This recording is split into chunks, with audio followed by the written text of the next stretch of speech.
Psychopathy infects the full spectrum of humanity, irrespective of race, culture, geography, economic class, or personality type.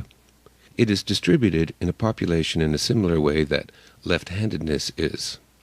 One would not notice a person is left-handed until you see him write or catch a ball. Similarly, one may not notice a psychopath until you see him do something that requires them to have a conscience. Most people think of a psychopath as a rare creature found only in the lowest levels of society. However, the reverse is true. They are not rare, but actually quite common, and you are more likely to find psychopaths in the boardroom than on the wrong side of the tracks. The reason is that the more competitive a particular environment is, the more ruthless the use of the cheating strategy becomes. Within the highest circles of power and wealth, a lack of pity and remorse is practically a prerequisite to success, and only the psychopathic mentality can thrive. Because of the tremendous destruction psychopaths reap on society, it is vital for everyone to be aware of their existence and to recognize their behavior traits. Understanding them is the first step to defending against them. Key characteristics. Lack of empathy. Empathy is the ability to experience within oneself the feelings and emotions expressed by others. It is what allows us to feel what others are feeling. It is why we are inspired by works of art, music, and poetry. Empathy allows us to experience the grandeur of life, to be truly alive, and is one of the defining characteristics of what makes us human. Psychopaths have no empathy, and as a result, they are neither truly human nor truly alive. When they see normals, admiring a piece of art, or playing with their children, or caring for a pet, or any number of human emotional interactions, they cannot understand what all the fuss is about. Psychopaths realize at an early age that they are different, and that they should act as everyone else does in order to be accepted into society. They learn to mimic what they see others do, but they can never understand why they should act this way. Although they are consummate actors, careful observation will reveal telltale cracks in their facade. They know enough to fake concern when someone is sick, or to pretend happiness when some good fortune befalls a friend. But in situations where the psychopath has no pre-rehearsed act, their ad lib often reveals a stunning lack of empathy. For example, if attending a funeral, a psychopath would correctly mimic the same expressions of sadness as the other mourners, but then makes sexual advances towards the grieving widow, clueless to the gross inappropriateness of such an action. People with empathy would instinctively understand such behavior as inappropriate. However, the psychopath cannot. Lack of remorse.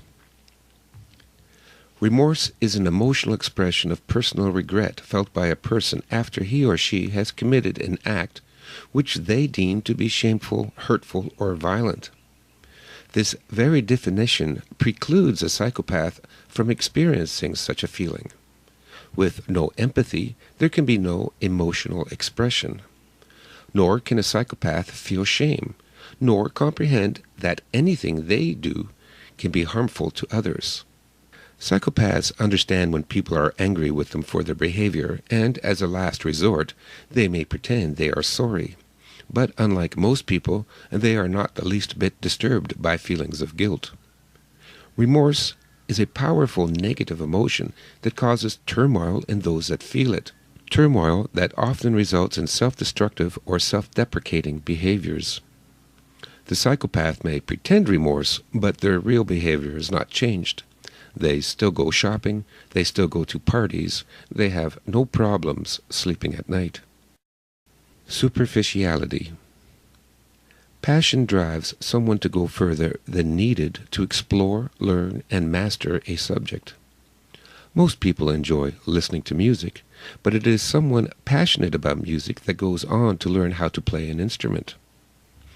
Similarly, many people are interested in new technology, but only a passionate person goes on to become an engineer. Lacking passion for anything other than themselves, psychopaths can never penetrate beyond the surface of most knowledge. As a result, they exhibit a superficial comprehension of some or many subjects, but are often seen by true experts as being shallow. Their superficiality extends to their attempts at acting normal by exhibiting false emotions through an exaggerated effect. Grandiosity. Despite being shallow and superficial, psychopaths show no self-esteem issues. Psychopaths live in a falsely constructed worldview in which they are both literally and figuratively God. Often seen as megalomaniacs, they also have an equally overblown sense of entitlement. Irresponsibility. Psychopaths are irresponsible because nothing is ever their fault. Someone else, or the world at large, is always to blame for all of their problems. This makes sense if you understand that psychopaths think themselves perfect. Nothing wrong can ever originate with them, and so logic, the psychopath's logic, dictates that everything bad is always someone else's fault. Impulsive behavior. The psychopath's impulsive behavior makes sense in light of their megalomania. In their world, whatever they want now is good, and whatever they do not want is bad. If a psychopath wants sex and his date will not provide it, then rape is good and the date is bad. If someone has money in his or her pocket and the psychopath wants it, then robbery is good and the victim is bad for possessing something the psychopath wanted. If this strikes the reader as insane, it is.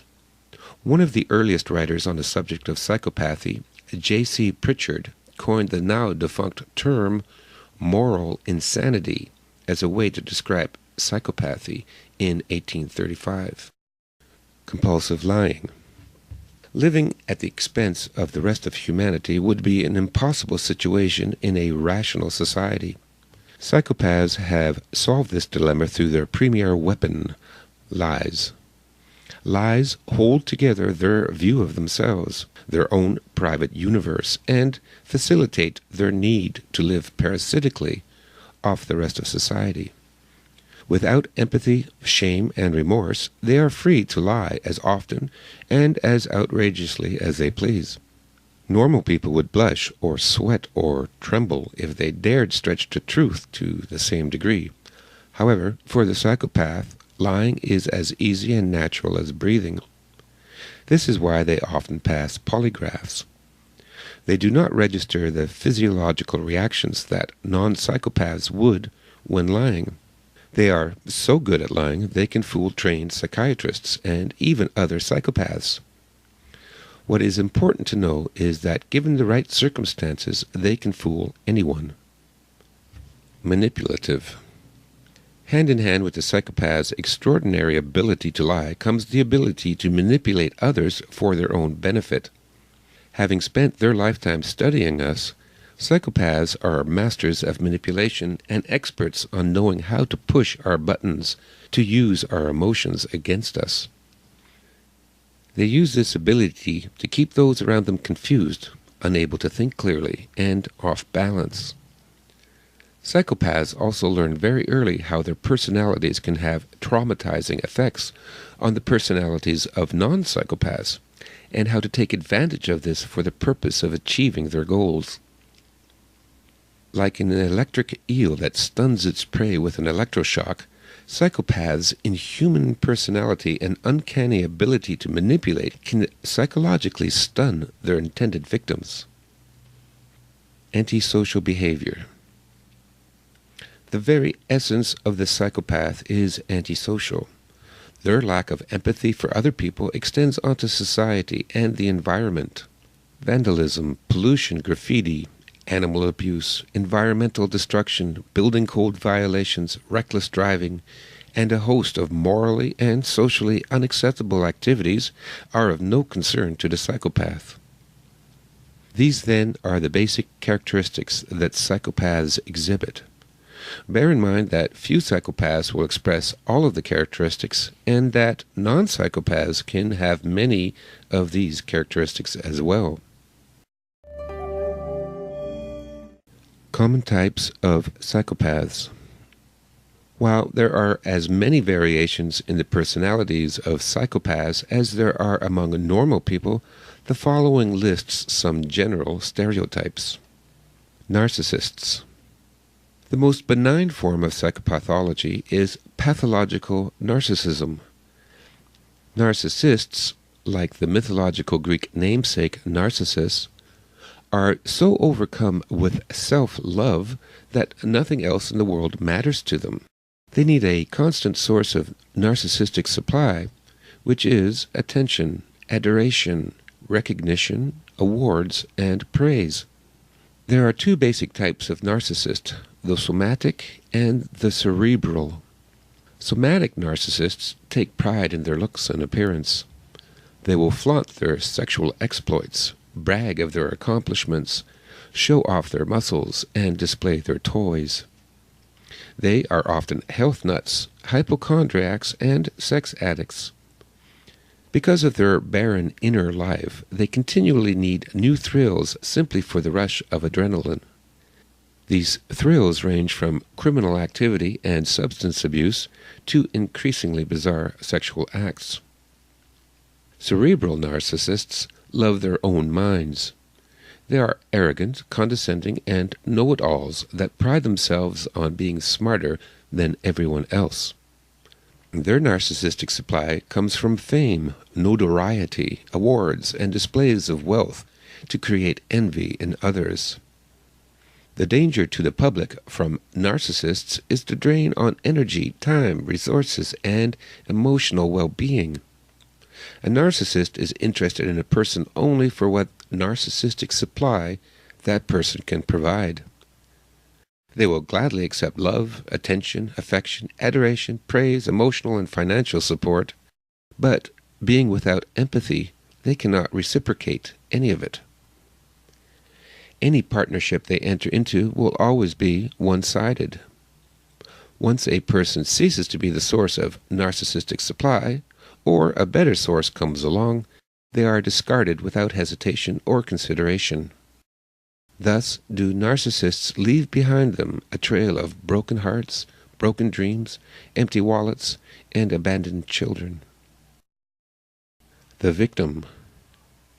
Commonly used by female psychopaths, but by no means unheard of among males, is the professional victim stereotype. Preying on what psychopaths see as weakness in others, sympathy, the female psychopath appears helpless, pitiful, emotionally fragile, persecuted, and sexually vulnerable. She pretends heartfelt gratitude for whatever small kindnesses strangers provide her, but behind the mask is a cunning, ruthless, and loveless predator. Often using sex as the hook, they can juggle several victims at a time, draining them of life and money until there is nothing left, then skipping town to avoid the repercussions. Con artists. Not all con artists are psychopaths, but psychopaths make convincing con artists. Being excellent liars, they put that talent to use by cheating others. Without a conscience or remorse to stand in the way, they are free to cheat old women out of their life savings, sell quack cures to terminally ill patients, or shortchange the blind. They are usually charming, articulate, and convincing, and make successful salespersons. Unlike the narcissist, the con artist is not as concerned about love or attention as money. There are two types of cons psychopaths engage in, the short con and the big store con. The short con is probably the one that most often comes to mind when thinking about con artists. These are the tricks and cheats that require no great intelligence to pull off, such as shortchanging, bait and switch, and a 3-card Monte, to name a few. Psychopaths that have a higher intelligence level and or come from a more respectable background are more likely to establish the big store con. These are large-scale frauds that all rely on a basic strategy. Take something of little to no value, artificially inflate that perceived value, sell to gullible investors, take the money, and run. Traditional big store cons use real estate, stocks, and bonds as the lure. Even reputable multinational corporations, accounting firms, and banks are all capable of being nothing more than a large-scale con. While the short con can deprive a victim of a few to a few $1,000s, the big store cons are especially destructive, capable of destroying an entire nation's economy. Malevolent psychopaths. More popularly known as antisocial personality disorder or sociopaths, the malevolent psychopath is the real-life monster of our nightmares. These are the wife-beaters, murderers, serial killers, stalkers, rapists, sadists, pedophiles, gangsters, interrogators, and terrorists. They are usually career criminals and can amass an extensive criminal record while still in their early teens. Often showing their contempt with a sneer or smirk and with a vacant stare from cold, predatory eyes, they are dangerous, unpredictable, and easily triggered into violence.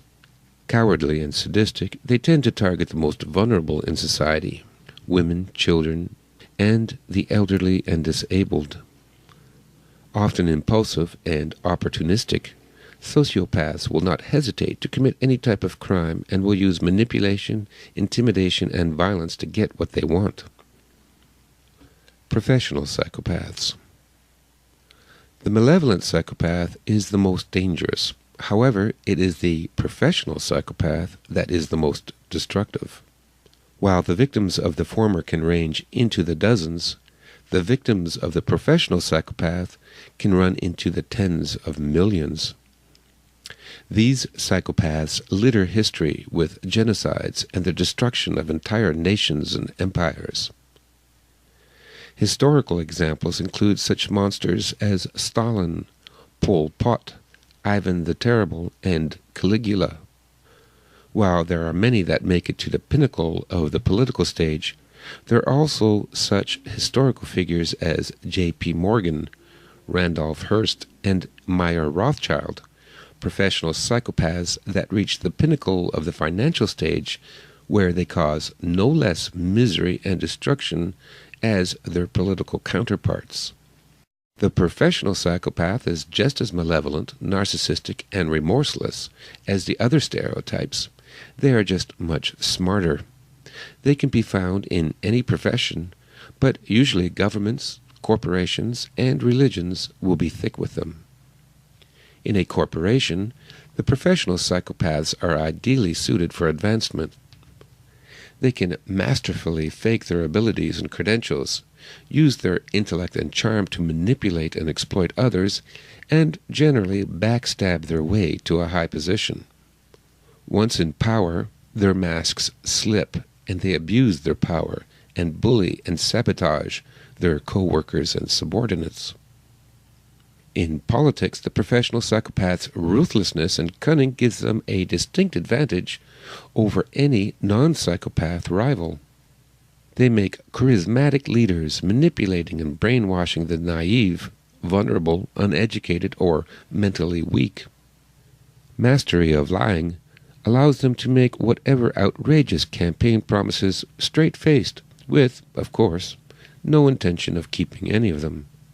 A life spent faking being human gives them the ability to assume the roles of virtuous public servant, the perfect father, husband, advisor, mentor, and everyman.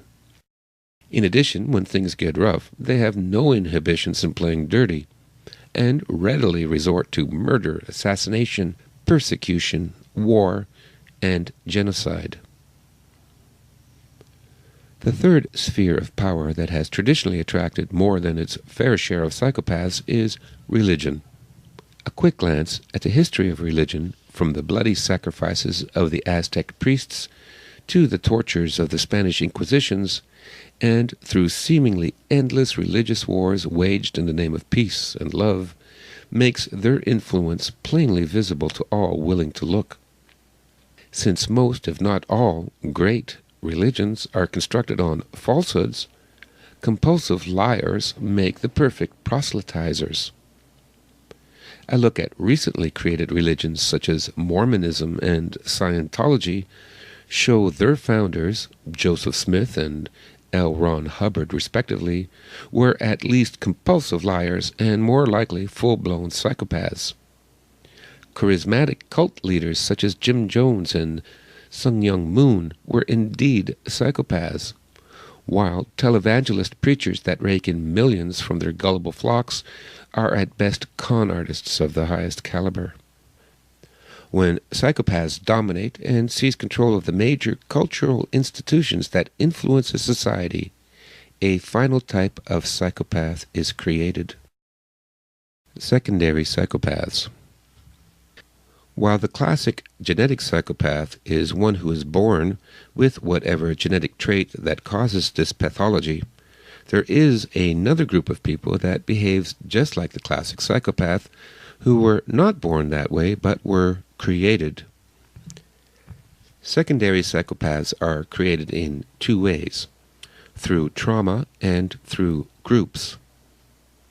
Trauma from an accident, drug addiction, or severe physical and psychological abuse can destroy that part of the frontal cortex of the brain where empathy and conscience is processed.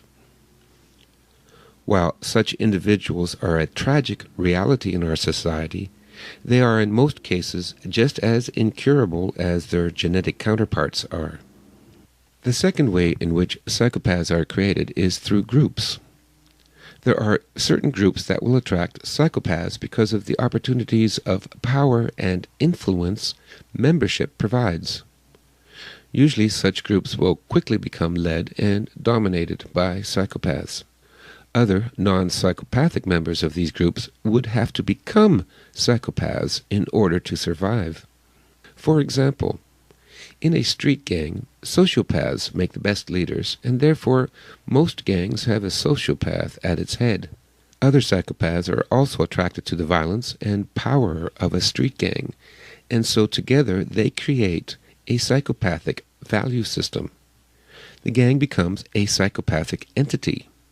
The non-psychopathic youth who must live within the territory of such a gang is given two choices: become a victim of the gang or join them. By joining the gang, the new recruit must also adopt the group's twisted value system and behave accordingly, thus becoming a secondary psychopath. Conversely, at the other end of the scale, we can see the same principle at work in corporations. The money and power of a corporation attracts the cerebral and narcissistic psychopaths. In a corporate environment, they have many advantages over their non-psychopathic competitors for promotion. Not surprisingly, most corporations end up being run by psychopaths. As with a criminal gang, a corporation's culture adopts the twisted values of its leaders. Those who would seek employment must likewise adopt, or at least appear to adopt, the corporation's essentially psychopathic mindset. What is important to understand is that a mob has no conscience. Individual members may or may not have a conscience, but when they are part of a mob, they will have none. Most organizations, from street gangs to corporations, are mobs. It would be a mistake to place your trust in them, since they can turn predatory in a moment and deprive you of time, money, sanity, and livelihood. The psychopath's modus operandi. One weakness psychopaths have is that once one studies them and begins to understand them, they become predictable. While tactics vary from one to another, most psychopaths follow a similar strategy when conning either an individual or an organization. Their strategy is as follows. The interview. Psychopaths are experts at cold reading. First used by psychologists to describe what phony fortune tellers do, cold reading is the ability to guess a person's personality type quickly through verbal and nonverbal communication. The technique is simple. Ask questions and watch the responses. Psychopaths will cold read you as part of what is called the interview stage. The whole purpose of the interview is for the psychopath to size you up as a potential victim. They make mental notes of different ways they could possibly manipulate you. The seduction.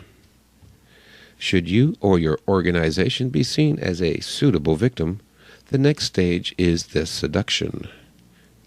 Based on the results of their interview, the psychopath will tailor the seduction to your personality. If concerned about your appearance, they will flatter your good looks. If insecure about your education, they will flatter you about your intelligence. If greedy, they will have insider information on a get-rich-quick scheme. And if cowardly, then only the psychopath can protect you from your fears. On a personal level, they will shower you with praise and attention in a whirlwind romance. They make sure that being around them is fun and exciting, so that you become addicted to the adrenaline rush they create. On the organizational level, they pretend to be the perfect employee, the most devout follower, and the most dedicated public servant. They work to ingratiate themselves first to the doorkeepers, and finally the power holders, often by being shameless sycophants and bootlickers. Divide and conquer. Just as a pride of lions will seek to separate a targeted wildebeest from the rest of the herd, so psychopaths seek to isolate their victims from the rest of humanity. They accomplish this through the tactic of divide and conquer. In a personal relationship, the psychopath will sabotage and undermine his or her victim's relationships with family and friends. Exasperated by the negative drama and costs associated with the victim, their friends and family drop out of contact, leaving the victim without the support and guidance of their social group.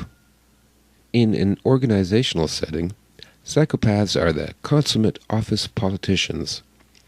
They seek to create factions within the organization and then turn those factions against each other to create as much chaos as possible.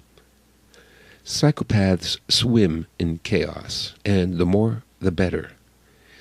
Secretly, they start to draw the gullible, weak-minded, and fellow psychopaths to their side, while intensifying their efforts to have the most talented, honest, and incorruptible members, ones that could have the strength of character to expose them, expelled. They poison the environment in a variety of ways so that everyone feels irritable, edgy, and unable to perform their jobs. Control of the organization slips into the hands of the source behind the dysfunction, the psychopath who created it all.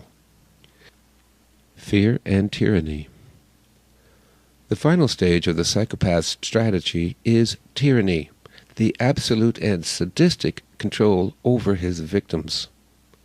In a relationship, the honeymoon is over, and the mask comes off. The psychopath suddenly becomes controlling, abusive, and violent. Instead of flattery and attention, the tactics are now fear, intimidation, extortion, and emotional blackmail. On the organizational level, one sees benefits being cut while time cards and production quotas and surveillance increases. Employees become slaves, powerless and disposable cogs in a machine run for the sole benefit of the psychopaths in charge. On the national level, countries ruled by psychopaths become corrupt and brutish police states, constantly at war with created and imaginary enemies. The population becomes paranoid, neurotic, and ultimately secondary psychopaths. In a psychopathic culture, everyone must adopt a ruthless attitude as a survival strategy. Defense against a psychopath. facing evil. One of the greatest advantages psychopaths have is that average decent people cannot believe that such monsters truly exist. This inability to comprehend the predator mentality is partly due to popular morality. All societies promote simplistic and idealistic morality through schools and churches that teach such platitudes as everyone has some good in them, everyone is special, and so forth. Such ideals more often serve as a cover behind which the true machinations of society can operate without evoking the suspicion of the mob. Another reason that people cannot face evil is fear. The true nature of psychopaths is the stuff of childhood nightmares. Many people simply cannot deal with the fear this realization causes, and so, to soothe their nerves, they revert to an infantile strategy of denial and magical thinking. If they do not acknowledge the existence of monsters, then the monsters cannot hurt them. The first line of defense against psychopaths is acknowledging their existence. By doing so, one develops a psychological advantage. Forewarned is forearmed, and having braced oneself with knowledge of predatory individuals, one is better able to think clearly and thus spot the predator before he can spot you. Once you accept the reality that human predators populate our society, the next line of defense is in identifying them. Because of their abilities at camouflage and deception, psychopaths are difficult to spot. They can fool even mental health professionals. It is important to understand that everyone can be conned. If you feel that you are the exception, you only make yourself more susceptible. Recognition. A psychopath is like a smoking ember. The sooner you can spot the smoke and douse the ember, the better, since after the house is on fire, it is too late to contain the damage and destruction. Learn to spot the typical psychopathic character traits and recognize their modus operandi. Where possible, do background checks and/or speak with the suspected psychopath's family and friends. Most psychopaths leave a long trail of destruction and heartbreak and will try to cover their tracks. A lack of background information is therefore as suspicious as a history of betrayals. Another of their fundamental flaws is a lack of patience and the incredible energy they use to maintain their facade. Over time, they drop their masks. Thus, one of the best methods of detecting psychopaths is to wait them out. Once you identify someone as being a psychopath, you have only two options: attack or evade. What not to do. What is vital to understand is that empathy cannot defeat the psychopath. You cannot change them. You cannot reform them. You cannot find the goodness inside them. You cannot show them the way to God. And you cannot teach them about love. All these approaches are doomed to failure, since psychopaths can never understand, nor can they care about these concepts. While they may lead you to believe that you are getting through to them, in reality, your empathy infuriates them, and far from admiring your compassion, they despise you even more. One must develop a cold exterior to them and view them from a distance. Do not pity them, feel sorry for them, or sympathize with them. Attack. As a rule, the only thing that can defeat a psychopath is a bigger psychopath. However, should you feel no other recourse but to confront a psychopath, your one advantage is their fear of being exposed for what they are. They have known since childhood that they are different from most people. Their whole advantage lies in the fact that they know what they are and no one else does. Exposing a psychopath takes away his or her advantage and reveals their inner corruption for all to see. However, Few people have the strength and intelligence to do this successfully. While the statistical distribution of genius and idiot psychopaths mirrors the general population, even a moronic psychopath can elude and outwit an educated accuser. Before you attempt to expose and expunge a psychopath, you must be in a position of power, and you must choose the time and place. You also need to have your people briefed and ready to support you. This means creating a family and friends support group, and/or joining a support group. In an organizational setting, you need to have co-workers, managers, the legal department, and human resources on your side before making your move. The Chinese strategist Sun Tzu warned against attacking an enemy who has no escape, and likewise it is best not to corner a psychopath, since the fight will likely be more vicious than most people can bear. Instead, use the threat of exposure to drive the psychopath away. The thought that they could be exposed at any time is unnerving, and most psychopaths will give up the current game and go in search of more ignorant and vulnerable prey. Evade. A safer and easier strategy is to evade. Once you have identified someone as a psychopath, you must cut him or her off and out of your life completely. In a relationship, you may need to change your locks, change your phone numbers, and block your email account, close bank accounts, get a restraining order, or move. Take self-defense and firearms training. In conclusion, the study of psychopathy is an important new tool, not only in crime prevention, but in understanding the source behind many social ills. The more informed and aware you are of this subject, the safer you and your family will be.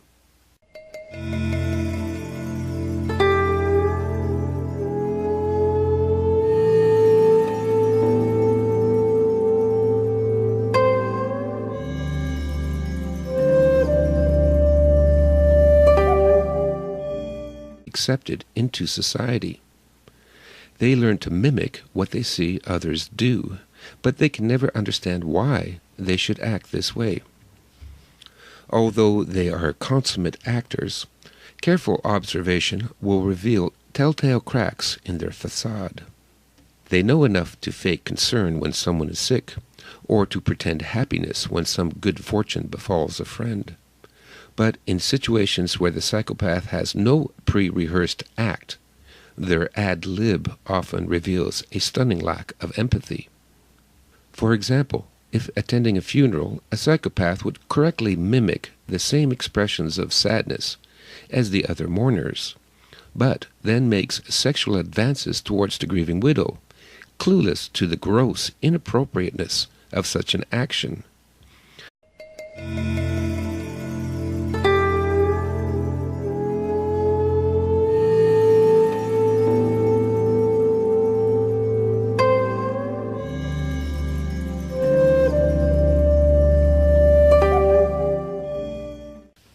Psychopathy infects the full spectrum of humanity, irrespective of race, culture, geography, economic class, or personality type. It is distributed in a population in a similar way that left-handedness is. One would not notice a person is left-handed until you see him write or catch a ball. Similarly, one may not notice a psychopath until you see him do something that requires them to have a conscience. Most people think of a psychopath as a rare creature found only in the lowest levels of society. However, the reverse is people with empathy would instinctively understand such behavior as inappropriate. However, the psychopath cannot. Lack of remorse.